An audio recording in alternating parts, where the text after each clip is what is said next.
Look, even after more than a year, we're still in a squid game of a GPU market where we're all competing for just the friggin' opportunity to walk away with the GPU with our lives and wallets still intact. But not too long ago, AMD gave us the tiniest sliver of hope in the form of the RX 6600 XT, a GPU that you can actually find in stock without relying on your third eye, and a GPU that should crush all of its closest price rivals in 1080p gaming. But is it actually worth it? Is it the 1080p gamer's best hope in a hopeless world? Well, that's what this review of MSI's Radeon RX 6600 XT Gaming X is all about. So, let's get into it. Right after we take a look at today's video sponsor Crucial and their slick new P5 Plus NVMe SSD. The P5 Plus is a PCIe 4.0 M.2 SSD, meaning that it delivers about double the speed of Gen 3 drives, with read speeds of 6600 megabytes per second and write speeds all the way up to 5000 megabytes per second. And in my full review of the P5 Plus, which you should definitely check out, it actually ran even faster than that. It's also backwards compatible with Gen 3 slots, so if you haven't made the jump to Gen 4 yet, you'll be just fine. That blisteringly fast speed enabled light speed launches into Windows, shorter game launch and load times, and a snappier user interface in general. It's also a prime upgrade for the PS5 storage, as I'll demonstrate in an upcoming video, so get subscribed for that. The P5 Plus comes in 500GB, 1TB, and 2TB capacities, comes with a 5-year warranty, uses Micron's innovative NAND flash and controller tech, comes with a host of security and reliability features, and does it all at very competitive prices. Check out the P5 Plus at the link in the description, and if you're in South Africa, be sure to check it out on Takealot, also linked down below. Now, specs-wise, AMD's RX 6600 XT features 2048 stream processors, 32 compute units/ray accelerators, has 8 gigs of GDDR6 clocked at 2000 MHz or 16 gigabits per second, with a 128-bit bus and 256 gigabytes per second of bandwidth. That memory configuration actually puts it at a bit of a disadvantage compared to its most direct competition, but we'll get to that in just a little bit. As with AMD's other RDNA 2 cards, the RX 6600 XT sports some really impressive clock speeds, with base and max boost frequencies coming in at 1968 MHz and 2589 MHz respectively. MSI's Gaming X version over here makes things even more impressive, with the card shipping with an out-of-the-box max boost clock of 2607 MHz. The I/O is made up of 3 DisplayPort 1.4 and 1 HDMI 2.1 port, and the card comes in with what's by today's standards a pretty low TDP of 160 watts delivered by a single 8-pin power connector. Oh, and the GPU originally launched for $379, for whatever that's worth given our current situation. But we'll get into that when we get to that. Now, focusing more heavily on MSI's Gaming X flavor of the 6600 XT we're working with here, the card looks very similar to cards we've seen from them over the last generation or two. I would have liked a bigger departure from those looks-wise, but the 6600 XT does still come with its own special spice tossed in. Tons of angular shapes, sharp edges, a perfect mix of matte and smooth, almost glossy textures, very subtle but eye-catching Radeon branding, and the two-tone black and silver aesthetic of the shroud gives us that quintessential MSI look. And it's a pretty decent one, if a little dated. It's also very gamery, but not in a particularly bad way. It kind of gives me ninja vibes, like a bad ninja, like a ninja brandishing all of his sharp, pointy, toys and trying to blend into the crowd, but still ending up sticking out like a sore thumb. But hey, ninjas are cool, so whatever. Speaking of things that are cool in more ways than one, MSI thankfully decided not to cheap out on the backplate of the 6600 XT Gaming X like they seemingly did on some of the current Gen Trio cards. Unlike the current Gen Trio cards I've worked with, the Gaming X version of the 6600 XT comes with a proper aluminium backplate, and a pretty sexy one at that. It's almost fully blacked out, interrupted only by a white MSI logo, some really dope looking brushed metal touches, and angular cutouts for pass-through airflow. And the whole thing just looks really sick. Almost as sick as I'd be if I didn't mention the card's RGB lighting, or more accurately, the surprising amount of restraint MSI is showing here.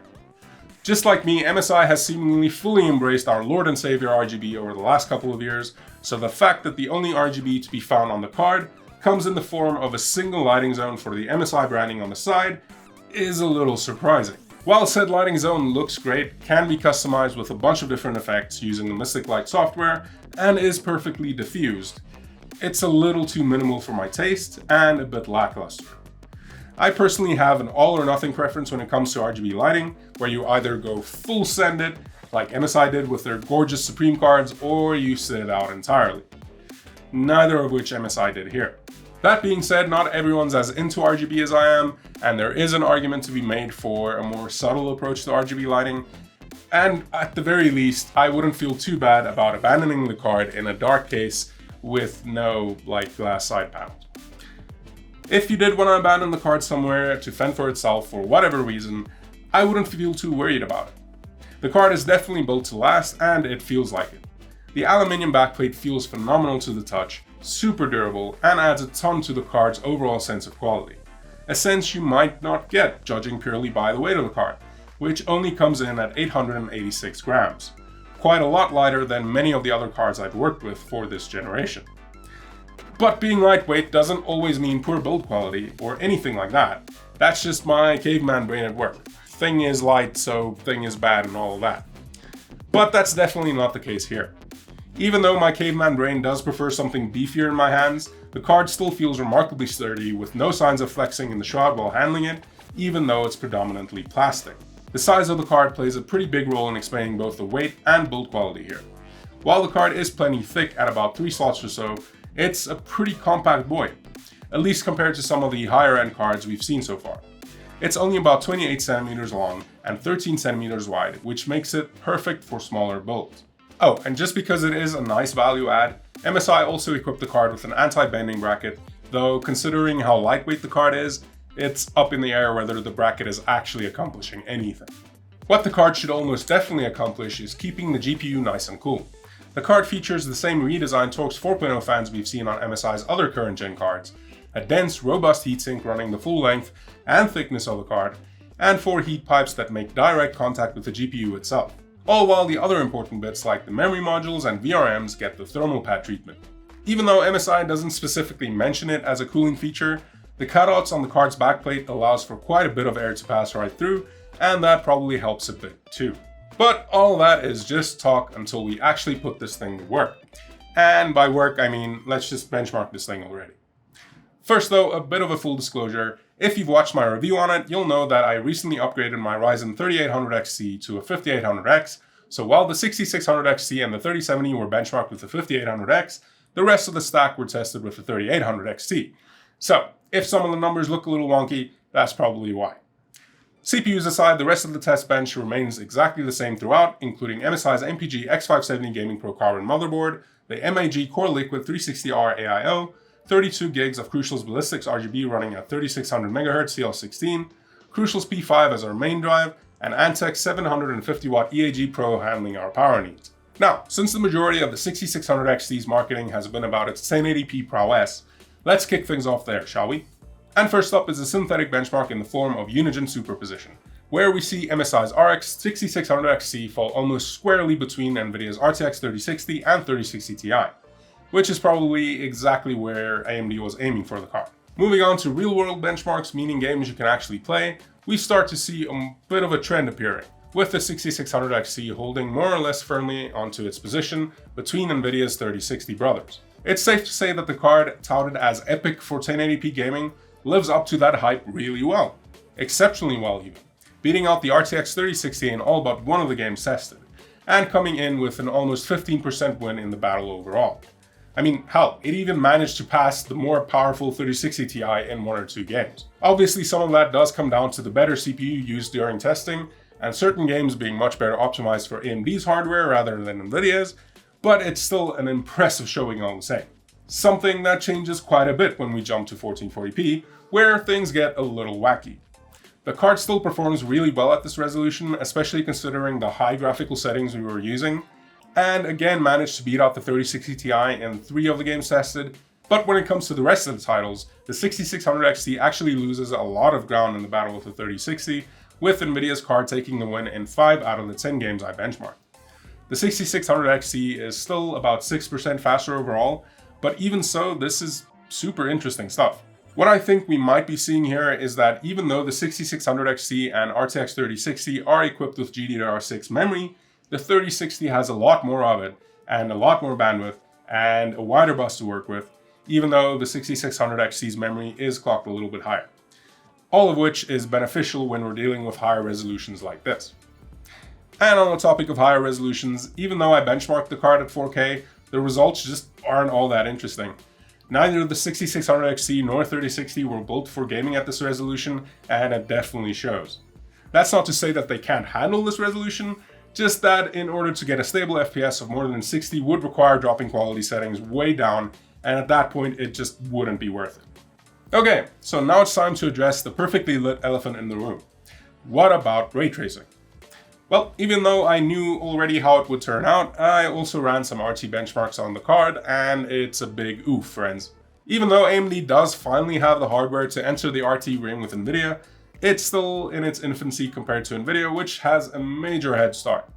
Nvidia also has the advantage of DLSS, which AMD can't really counter right now. Their Fidelity FX Super Resolution tech is still in its super early days, and it isn't technically supposed to be a DLSS alternative in the first place. But AMD isn't marketing this card as a ray tracing beast, and I doubt all that many of you are into ray tracing if you're looking at a card like this, or for that matter, a monster when it comes to higher resolution gaming. This is a 1080p card through and through, and judging by the numbers I'm seeing, it's a damn good one at that. Helping to make that happen is our MSI version over here, managing to hit a max core clock speed of 2669 MHz and an average clock speed of 2657 MHz, which is pretty nutty, especially considering that I never saw the card drawing more than 142 watts of power, which is actually the lowest power draw I currently have on my charts. The lower power draw also translated into lower temperatures, with the card maxing out at just 63 degrees on the core and a toastier but manageable hotspot temp of 89 degrees. Those are impressive temps considering the fan speed never maxed out at anything above 31% or 1627 RPM during testing. When ramping fan speed up all the way to 100% or 3530 RPM, the card held stable at 46 degrees on the core and just 54 degrees on the hotspot, leaving a heck of a lot of room to play around with fan curves if you want to get the best out of this thing. Acoustically, the card is near silent if left to its own devices. Fans only start kicking in when the card hits 60 degrees or so, and at 31% fan speed, which again is the highest I ever saw it going, I can't hear it over the rest of the components in my system, even with the side panel off. That being said, if you have a case with bad airflow, live in a hot climate, and don't have the AC running all day, fans will ramp up higher, and at anything above 40% fan speed or so, the card does get somewhat annoyingly loud.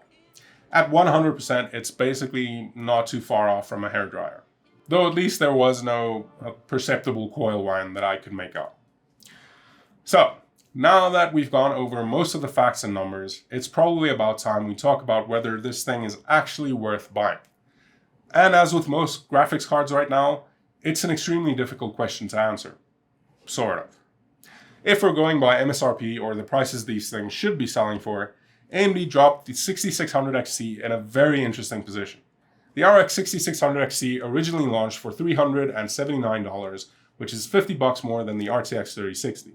Now, even though the 3060 does ship with a better memory config and has the ray tracing and DLSS advantage, along with a few other NVIDIA exclusives, the 10 to 15% performance lead the 6600XC enjoys at 1080p is nothing to laugh at. So, while I would have loved to see the card fall at a cheaper price point, I think AMD's pricing was at least somewhat justified here. But let's get real. MSRP means nothing anymore, and hasn't for a good long while now. And in my opinion, there is not a single GPU on the market right now that's worth buying at current prices. All of them are overpriced, including cards released years ago. Cards like the 1080 Ti and RTX 2080 that would have otherwise given the 6600XC a hell of a run for its money. But hey, it is what it is, and I know there are a lot of you who can't or don't want to wait another year or two to build your PC or upgrade the GPU you're currently working with. So, let's assume for a second that the prices we're seeing right now are totally normal and we're totally not getting ripped off.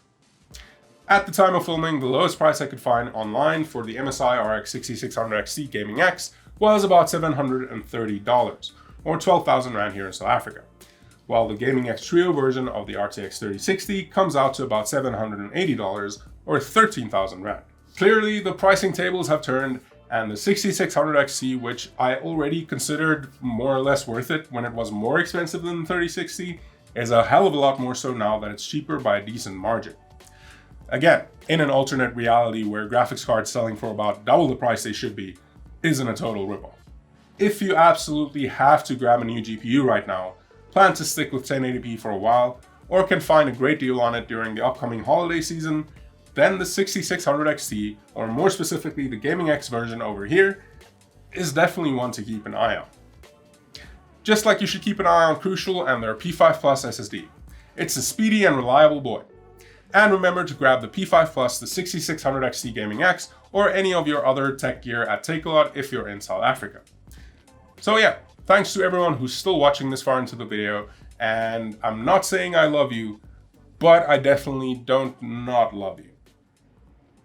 Catch you in the next one. Cheers.